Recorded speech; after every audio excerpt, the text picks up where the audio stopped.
There are things about yourself that you already know. Habits you keep repeating, mistakes you keep making, promises you keep breaking. Maybe you waste too much time. Maybe you avoid difficult conversations. Maybe you blame other people when things go wrong. Maybe you constantly compare yourself to others.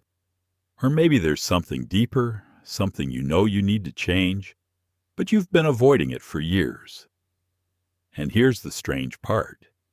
Most people don't fail to change because they don't know what's wrong. Deep down, they already know. They fail to change because looking honestly at yourself can be uncomfortable. It's easier to distract yourself. It's easier to blame your circumstances. It's easier to create excuses. And sometimes, it's even easier to hate yourself than to truly understand yourself. But if you want to grow, there is one skill you must develop: the ability to see yourself clearly without running away from what you find. Because you cannot change what you refuse to see, and you cannot build a better life while constantly fighting the person you are today.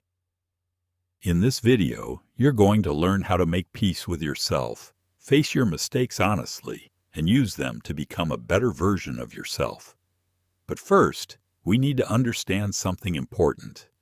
Making peace with yourself does not mean accepting everything you do. It does not mean saying, "This is just who I am." It does not mean ignoring your weaknesses. And it definitely does not mean pretending your mistakes don't matter. Real self-acceptance is something completely different. It means being able to look at yourself honestly and say, "Yes, I have weaknesses. Yes, I have made mistakes. Yes, there are things I need to change, but I am willing to face them." That is where real growth begins. Imagine standing in front of a mirror. The mirror doesn't insult you. It doesn't judge you. It simply shows you what is there. That is how you need to learn to see yourself, clearly, honestly, without exaggerating your strengths and without turning your weaknesses into reasons to hate yourself. There are two dangerous ways people respond to their mistakes. The first is denial. They refuse to accept responsibility. Nothing is ever their fault.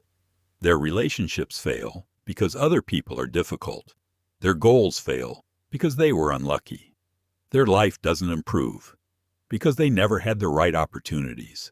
There is always an explanation, always an excuse, always someone else to blame. And as long as you believe every problem in your life is caused by something outside of you, you give away your ability to change it. But the second response is just as dangerous: self-hatred.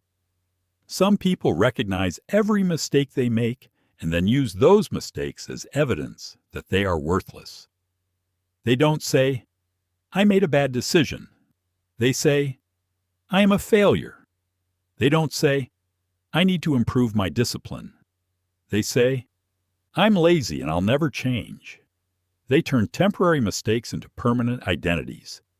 And once you believe your mistakes define who you are, changing becomes much harder. Because why would you try if you already believe you're hopeless? The solution is somewhere in the middle. Responsibility without self-destruction, honesty without hatred, acceptance without excuses. You need to learn how to say, "I made a mistake. I am responsible for it. I can learn from it, and I can choose differently next time." That simple mindset can completely change your relationship with failure. The first step is to stop defending yourself from the truth. Your brain is extremely good at protecting your identity. When someone criticizes you, your first reaction might be to explain yourself. When something goes wrong, you immediately search for reasons why it wasn't your fault. When you fail, you find circumstances to blame. And sometimes, those circumstances are real. Life is not always fair. Other people can hurt you. Bad luck exists. But there is a question that can help you grow in almost every difficult situation. Ask yourself, what part of this was under my control? Not, was everything my fault? That's not useful. Instead, ask, What could I have done differently? Maybe you trusted the wrong person. Maybe you ignored obvious warning signs. Maybe you procrastinated. Maybe you didn't prepare enough. Maybe you stayed silent when you should have spoken. Maybe you spoke when you should have listened. The goal is not to punish yourself. The goal is to find the part of the situation you can improve, because that is where your power is. You cannot change other people. You cannot change the past, but you can change your future behavior. The second step is to separate your identity from your behavior. This is one of the most important things you can learn. You are not your worst mistake. You are not your worst habit. You are not your biggest failure. Your actions matter. Your decisions have consequences. But a behavior can be changed. An identity feels permanent. If you constantly tell yourself, "I'm lazy," your brain starts accepting laziness as part of who you are. Instead, say, "I have developed habits that make me avoid difficult work." Now you have something you can change. Instead of saying, "I'm terrible with money," say, "I haven't learned how to manage money properly yet." Instead of saying, "I always destroy my relationships," ask, "What behaviors do I repeat that damage my relationships?" Notice the difference. One creates shame. The other creates awareness. And awareness creates the possibility of change. The third step is to study your patterns. Your life is full of patterns. Maybe you start working toward a goal, stay motivated for 2 weeks, and then quit. Maybe you avoid problems until they become emergencies. Maybe every time you feel stressed, you escape into social media, food, games, or entertainment. Maybe you constantly choose people who treat you badly.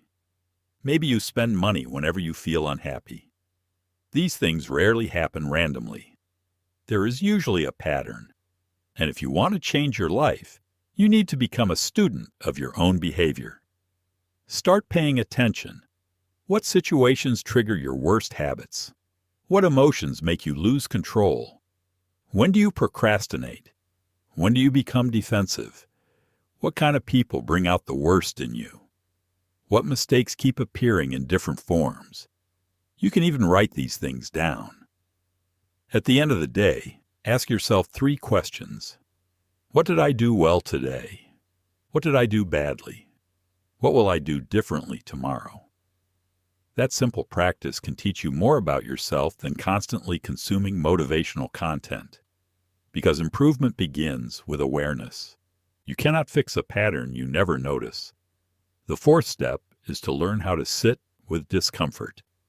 Many of your worst habits exist because you are trying to escape uncomfortable emotions. You procrastinate because starting feels difficult. You avoid conversations because conflict feels uncomfortable. You scroll through social media because boredom feels uncomfortable. You refuse to admit mistakes because embarrassment feels uncomfortable. You quit when progress becomes slow because frustration feels uncomfortable.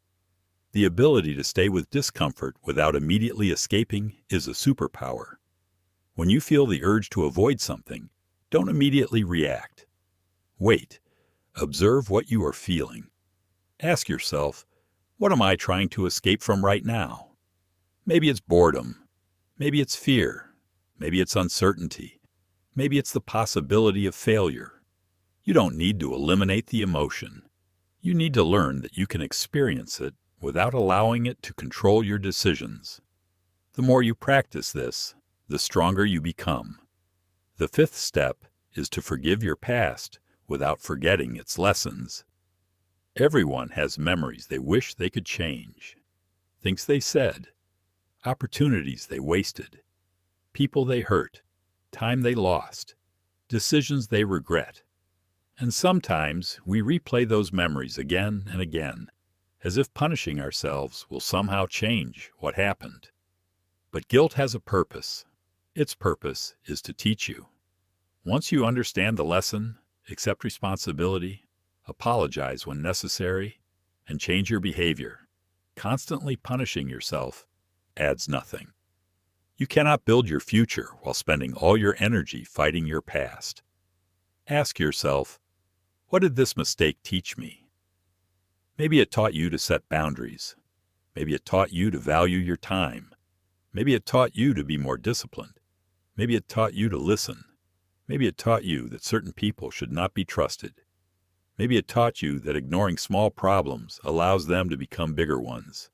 Take the lesson, carry it forward, and leave the punishment behind. The sixth step is to stop waiting to become a completely different person. This is one of the biggest traps in self-improvement. You imagine your future self, disciplined, confident, productive, focused, successful. And then you compare that imaginary person to who you are today. The distance feels enormous, so you do nothing. But real change doesn't happen through one dramatic transformation. It happens through small evidence. Every time you keep a promise to yourself, you create evidence. Every time you do something difficult instead of avoiding it, you create evidence. Every time you admit a mistake instead of defending yourself, you create evidence.